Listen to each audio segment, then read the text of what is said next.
The bearings, they seem very, very stiff. I've got my big snap-on screwdriver. You can see it's quite a big old thing, and that's not turning it unless I move it right out to the edge, and then it just about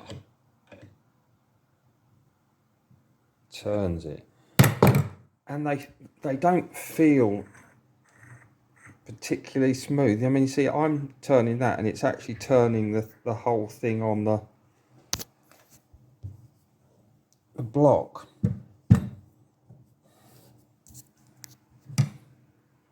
You know, I can't turn that freely. I have to.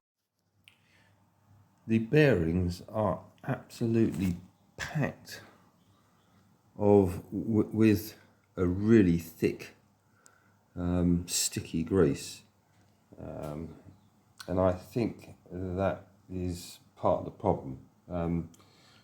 You should not pack that tightly because at speed that amount of grease means that it will overheat. It doesn't look particularly clean either. I'll have to clean it out and re-grease it, but not pack it so tight. So the spindle is all broken down into its component parts, and everything's been cleaned. All the grease has been removed from the bearings. I can't see any marks, anything that's worrying on the bearings. I think they were just too tightly compressed and too much grease. We'll see when we rebuild it. Assembly is going reasonably well, although it's very stiff, and measuring the width there with a couple of balls in the bedway, it is slightly tapered, and there's really not a lot I can do about that. Fortunately, you know, it will rarely be up that very end of the travel, but we'll see how that performs. Everything's being thoroughly cleaned and degreased before assembly with some Slopways oil.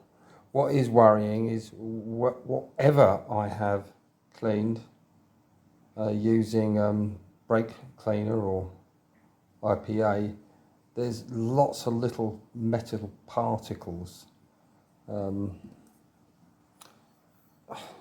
which is not good, but that's the whole point of making sure absolutely everything is spotlessly clean before it goes back together.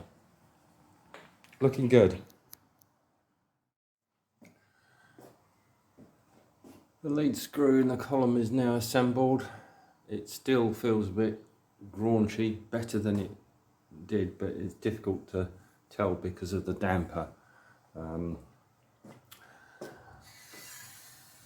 The DRO scale modifications that I did have worked lovely. It's nice and square. The biggest problem is that the holes in the column have not been drilled central. You can see there's over 1/8 of an inch out of centre.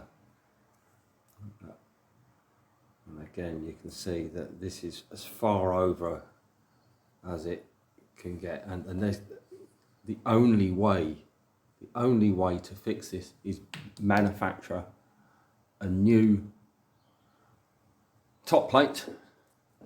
You can't modify that because the holes are correct in the casting,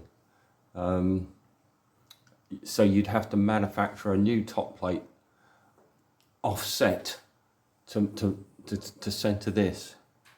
I don't know what it's going to do. It's not good because you can just see the thing is is not square, and that may be some of the reason why it just feels rough.